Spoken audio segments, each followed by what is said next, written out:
So hi, I'm Charles, and we at my company found an interesting bug on a Fortinet appliance, and we named it XORtigate. The bug is basically a way to get remote code execution as pre-authenticated user, so you don't need any authentication. And the bug is actually pretty fun, so we wanted to talk a little bit about it today. So I don't have time to talk about everything like the setup and stuff like this, but I will try to explain a little bit about the context and the environment. And then I will talk about the bug and the exploitation first in the lab, which is quite easy, and then in real life, which is a little bit harder. And finally, I will give a few words to conclude and have a little demo if it works. So about the context and the environment, well, first the context. We had a red team audit with a lot of time, but the company was really, really small. Not a lot of attack surface, basically nothing on the internet, except one thing, a FortiGate server. And so we had time, but we had no bugs, no credentials, no nothing. So we tried to have a look at the FortiGate server. So the first step is obviously getting the appliance, which is quite easy. You go to the Fortinet website and you download a demo license and you get a VM and you start it and it works out straight up. So it's pretty easy to use. And obviously I used the Intel 64-bit architecture. And so I was ready to go. The first step, obviously, when you have your appliance running is to try and get a root share locally so that you can debug it. It's easier to find bugs if you can test them live. And here we were pretty lucky because we found a pretty stupid bug where so the kernel, when it boots, it will extract rootfs.tgz into the root directory, and it will also decompress datafs.tgz into /data. The first archive is signed and it's verified. I don't know if it's properly verified, but it's verified. So you can't like just put files into it and expect it to be extracted into the main FS. But the data FS file is not signed at all. So you can actually add files in there. And when it's decompressed, you actually have a bug where there is a path traversal. So if you put in your archive files that start with .. they will actually get extracted into the main directory of the FS.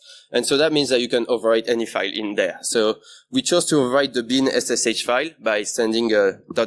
bin/SSH file.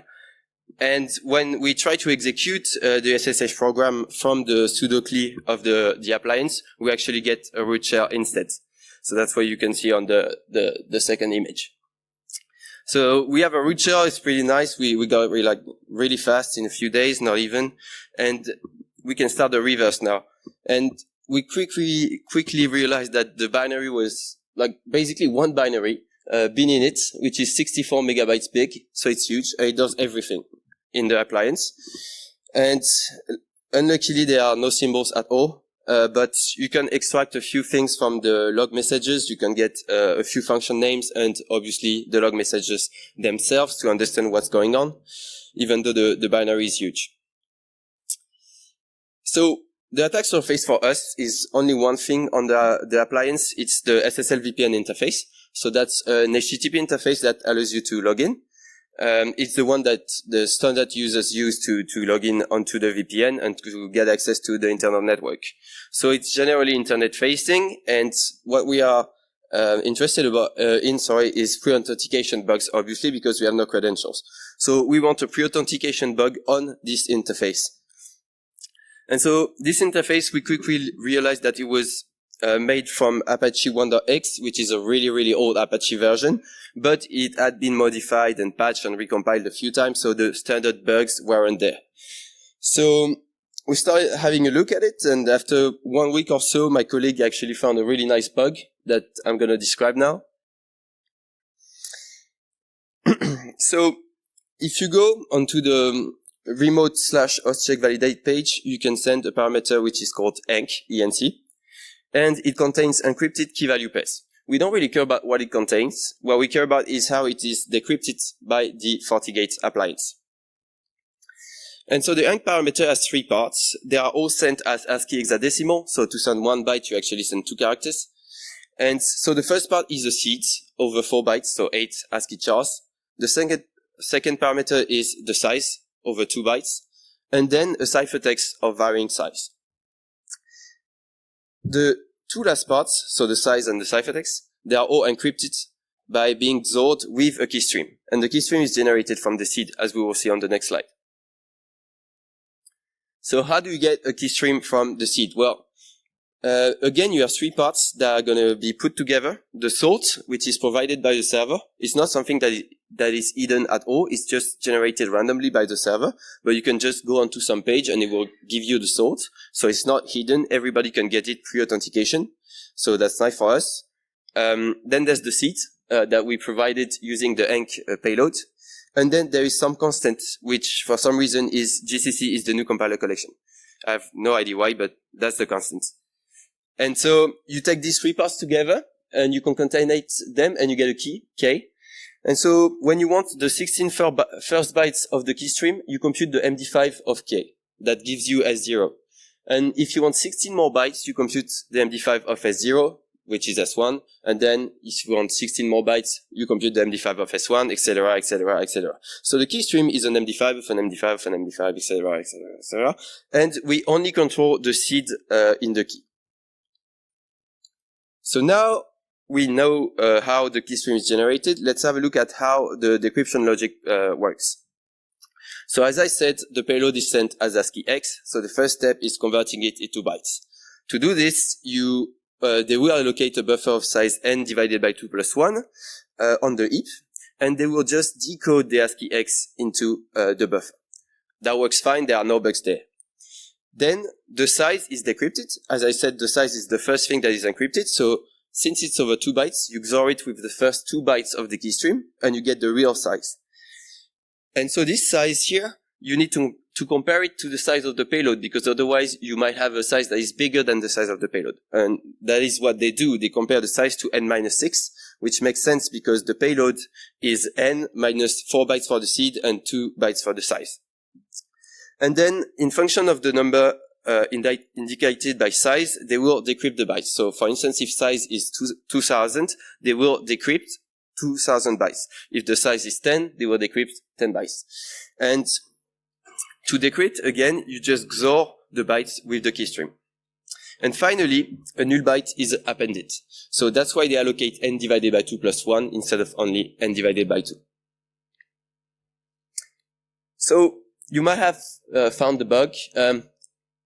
The size that we provide is the size in bytes of the payload, but it's being compared when they check for overflows with the size of the payload in ASCII X. So that means that we can provide the size that is twice as big as it should be.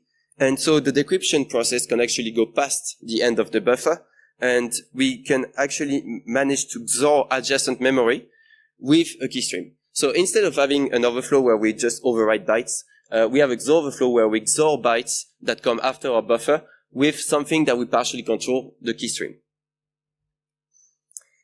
So what is the primitive?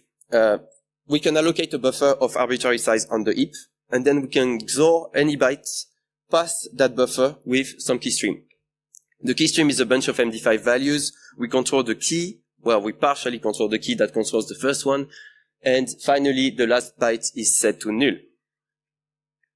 So if we have a look at an example, in blue you have the memory, in yellow the keystream, and in green the final result. Well, the idea is that if we send a size that is too big, we will actually decrypt after the end of the payload, or the end of the buffer, sorry. And so that means that we will decrypt by XORing data with the keystream with memory that we aren't supposed to decrypt. And that results in basically garbled memory in between the end of the buffer and the end of decryption. And as you can see in red, you can see the final null byte that gets added at the end of the algorithm. So the vulnerability would be actually pretty nice if we control the keystream, because XORing is actually a pretty nice operation for attackers. But the keystream is an MD5, an MD5, an MD5, and you have to realize that we're not dealing like with 3 MD5s, we're dealing with hundreds of MD5s to reach anything of interest on the heap.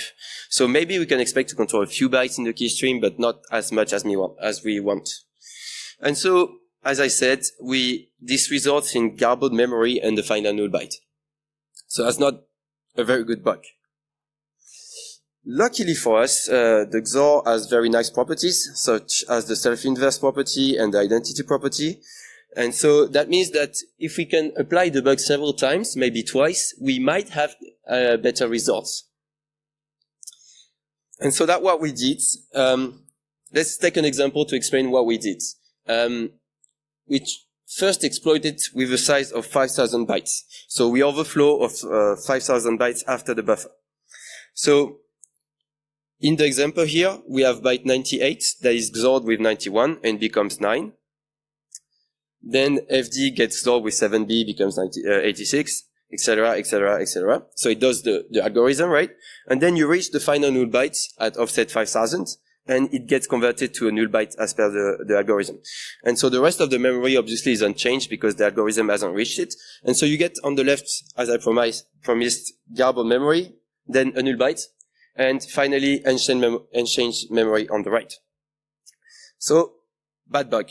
But if we exploit it again, this time with one more byte from the same address with the same seed, we are going to apply the same keystream twice, okay?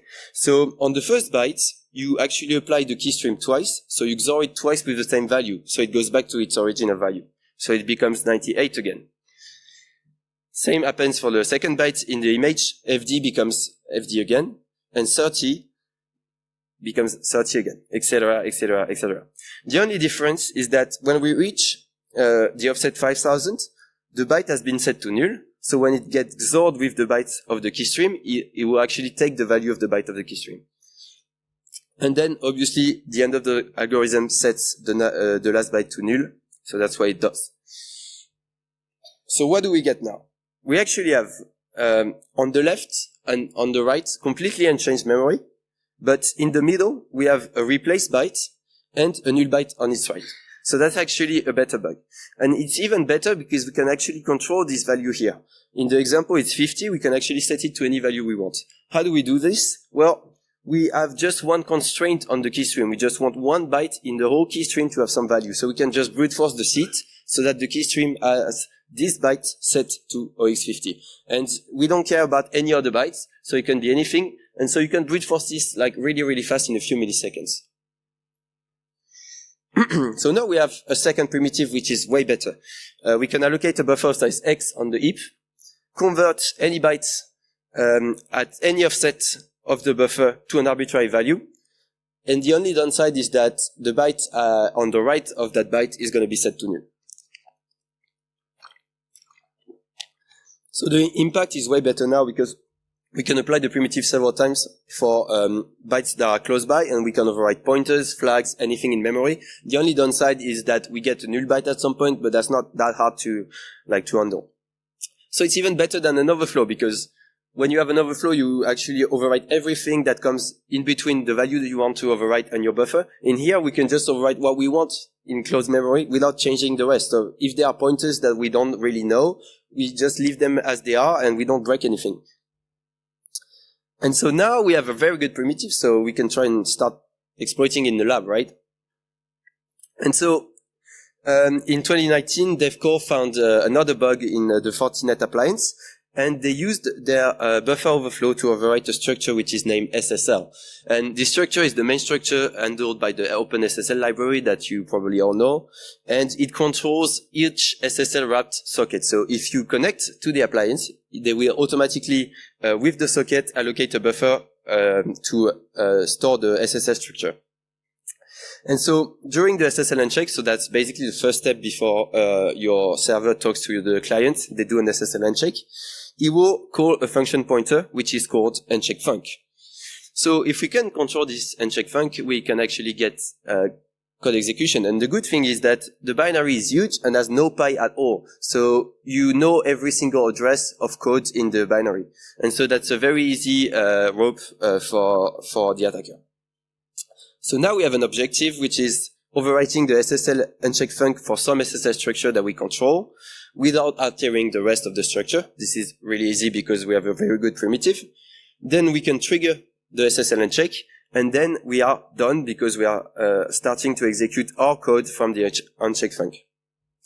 The only need that we have is that we need to consistently be able to allocate on top of the same SSL structure. And that's what we're going to see on the next slide. So to do this, we need to understand the allocator. And the allocator is gmalloc, which is apparently used for Android. I've never seen this. I hadn't seen it before, so I had no idea how it worked.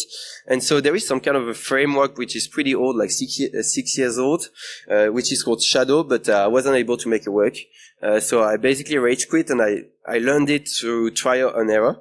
And I got 3 rules from this. So the first rule is pretty standard. If you spam allocations of the same size, you will actually get contiguous blocks.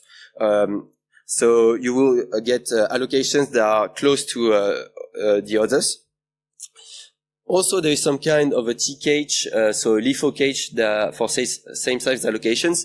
If I allocate a buffer of size OX50, for instance, and I free it, and I allocate another one of the same size, it will be put at exactly the same address. Okay? So last in, first out. And also, the good thing for us attackers is that there is no metadata in between chunks. So if we want to overflow into one chunk, we won't break anything that is used by the heap. So now we have an idea of how we can set up the heap to exploit. Since we can get really contiguous blocks by spamming allocations, we can create lots of sockets. And when we create lots of sockets, we will actually get contiguous SSL structures in memory.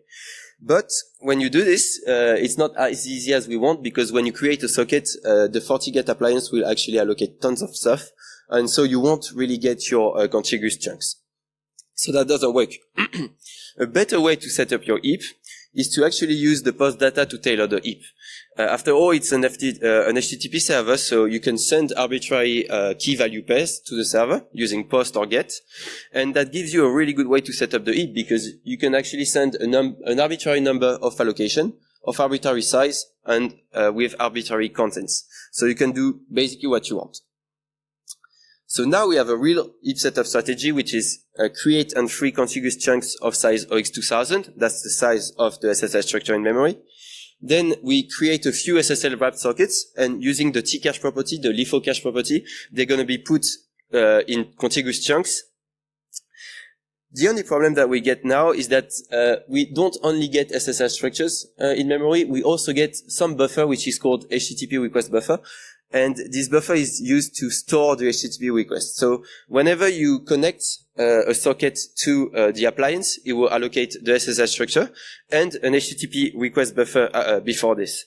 And the HTTP request buffer has basically the same size, so it gets allocated on the same spots, and it lands right before in memory. And that's exactly the place where we want to be with our overflow buffer, alright?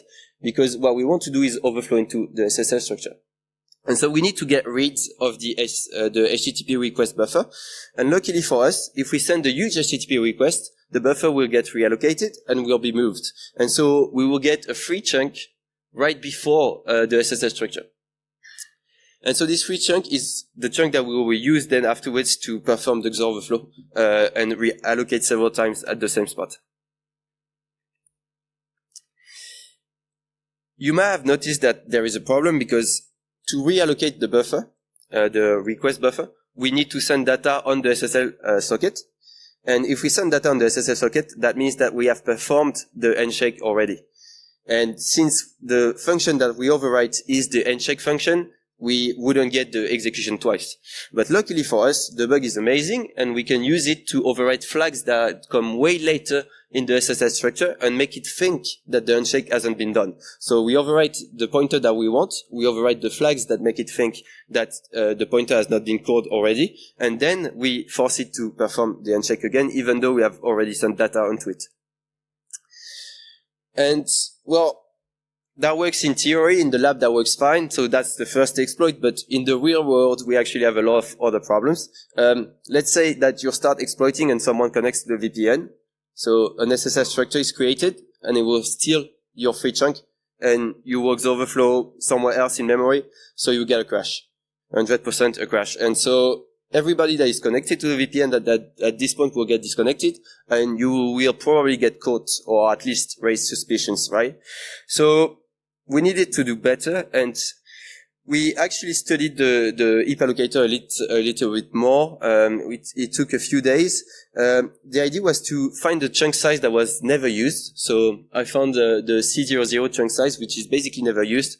And I created contiguous pages of chunks of size C00 and OX2000. This is pretty hard to do with this allocator, especially remotely.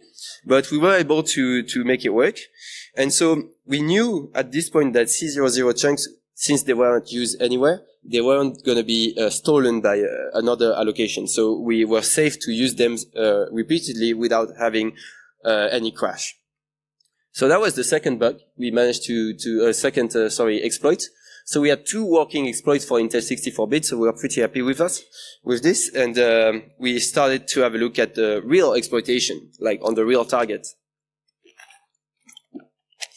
And, well, what we didn't do was to actually fingerprint the target firmware. And we actually realized that there were more than 100 builds per version. And our target was not Intel, and it was not 64 bits. It was actually ARM32. So everything that we had done was basically useless for a few reasons. The first problem was that we are switching to 32 bits. So the relations between the size of the structures change. For instance, the SSL structure has its size divided by 2 in 32 bits because it's mostly made of pointers. But the request buffer, it's a buffer of characters, right? So the size doesn't change. So now the request buffer is twice as big as the SSL structure, so the first exploit doesn't work anymore. And then the chunks of C00, they are now very much in use. They are used a few times by the appliance, so we cannot use them anymore to perform the second exploit. So the 2 first exploits are, well, they don't work. And so you have another problem, which is the CPU problem, because we weren't able to emulate the ARM firmware. It was pretty hard, and we didn't have much time at this point. And we don't want to buy the appliance. So we have to find a solution for this. And my solution was to have some kind of a meet me halfway approach, where I create an exploit for Intel 32 bits, because the structure size is going to be consistent with ARM32. And then I guesstimate the wrap chain and emulate it using QEMU. And I put them together and I hope for the best. And so, first step, exploiting on Intel 32 bits. So, before we had the HTTP request buffer that was before the SSL structure, and now it's the HTTP response buffers because they have the size of 1000. So we use the same logic as before. The only thing that we need is to find a way to reallocate the HTTP response. And to do this, well, we do the same as before. We actually make it go huge and it will be reallocated automatically. But to make it go huge, we just need to find a page where some parameter is reflected in the response. So we send a huge parameter using the request, and then the parameter is reflected in the response. The response is too big, and it gets moved away, and we have a free chunk right before the SSL structure that we want to overwrite. So that's the perfect setup, and that's basically the same as the first exploit, the unstable exploit, but it works on 32 bits. Well, Intel 32 bits. On the rob phase, it was pretty easy because since the uncheck func is called with a first argument that is partially controlled, and that's the address of the SSL structure, we could, well, precisely now know if it's going to work or not. And I did a really simple one, which just pivots and starts the some kind of a Node.js shell. And I emulated it through QEMU, and it seemed to work fine, but yeah. And so now we had a very unstable exploit with a rob chain that was basically untested, and I couldn't afford a crash. So instead of like doing it during office hours, I exploited at 3 a.m. expecting like everybody to be asleep and no crash to happen. And it actually worked out. So I was pretty happy with it. And the first thing that I did was to hook the login procedure to dump clear text credentials. So if anybody connected to the VPN after this, I would get the credentials in clear text dumped to me. And so I just had to wait. And the next day, we were very lucky because the French, the Parisian public transportation, the RATP, was on strike. And so everybody was working from home, everybody connected to the VPN. And so, like, in a few hours, we got, like, every single person in the company and 4 domain admins, I think. And so the red team was basically over because control over the VPN and control over the domain admin credentials in clear text even, not even hashes. And so I'm going to show you how that works, if the demo works. So on the left, you have the appliance. It's just to illustrate. On the bottom, the shell that hopefully will spawn, and on the top, the exploit. And that works. Nice.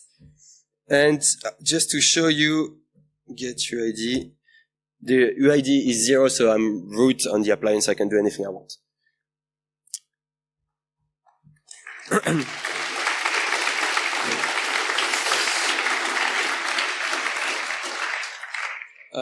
I don't know why I'm on time, but I will just have a few words to conclude. You're on time. You have time.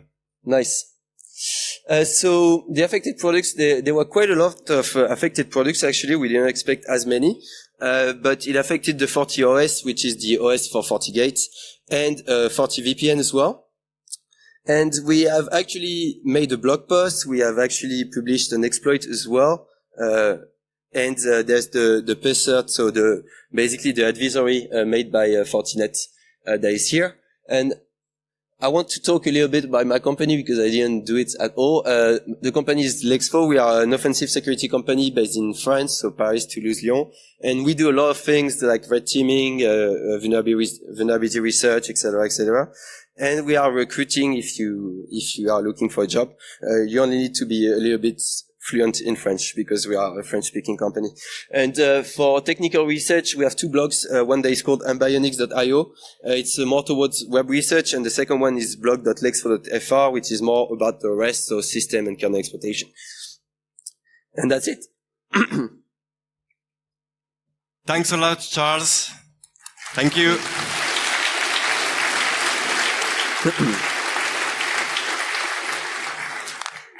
So we have plenty of time for questions now. Please. One here. Maxime, you have... Can you just... Your hands on? Where is it? Here.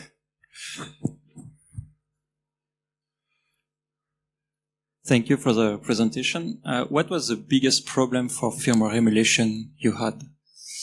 I actually don't remember, but to me it was just, we try to emulate, it doesn't work. Because I'm not that into it, and I asked my colleague to try and have a look at it, and he told me it was too hard in the few days that we had.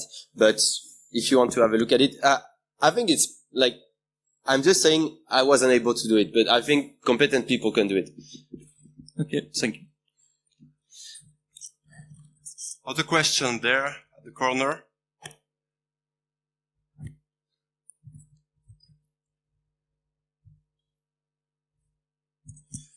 Awesome work. That's an insane bug, especially for a red team. I'm curious, how long did it take you all from identifying that there's that FortiGate appliance to having a working exploit for the red team? Like, what was the time frame for that? That's an excellent question. I have a slide for this. You're welcome. Well prepared. Yeah, so I don't remember exactly, but the bug was found in 10 days, but we were two working on it. And then the exploits, it was only me, so it took a little bit of more time. And so yeah, I think to get domain admin, it was basically 2 months, a little bit less, yes. And that's not working days. You also have weekends included in these days. So, but yeah.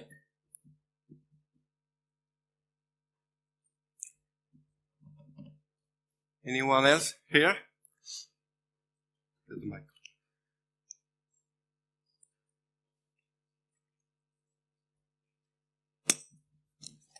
What you describe is very impressive because I'm here. Okay. Because you have a tiny attack surface at the beginning of your pen test. How frequent is that you can achieve such result with such a tiny attack surface? Is it something frequent that you achieve such a result, or most of the time you are like, okay, I have a too tiny attack surface and I'm not able to get in with such tiny things in your experience? Well, I would say we always manage, but that would be pretentious. Okay. Thank you. Any more question? No. So, we'll have plenty of time for the lunch now. Thank you, Charles. That was fast. And thank you once again